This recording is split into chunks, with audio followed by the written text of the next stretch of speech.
Toyota has revealed its FT-3e concept at the 2023 Tokyo Motor Show. It previews a sharply styled 5-seat 4x4 with a design language that builds on the Toyota bZ4X. The FT-3e features a fully enclosed grille and a slender light bar. We can also see an aerodynamic hood, which appears to direct air up and over the rakish windscreen. It has a full-width light bar, comprised of numerous individual vertical elements, while the headlight assembly features separate rectangular elements. Moving further back, there's sculpted bodywork and flush-mounted door handles. They're joined by a floating roof and a blacked-out rear pillar, which helps to visually expand the greenhouse.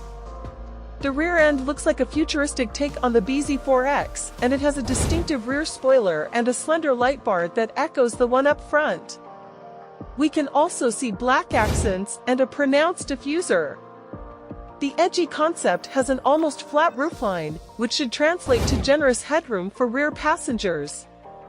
Since we mentioned the interior, we've counted no fewer than 7 screens. Aside from the usual digital driver's display and the infotainment, there are 2 portrait-oriented screens to the left and right of the steering wheel. In addition, the cameras that have replaced the side mirrors send feed to 2 screens mounted at the bottom of the A-pillars, while the interior rearview mirror is a screen as well. Toyota hasn't confirmed whether this concept will see production, nor has it confirmed how large the FT-3e concept is, though it appears larger than the bZ4X.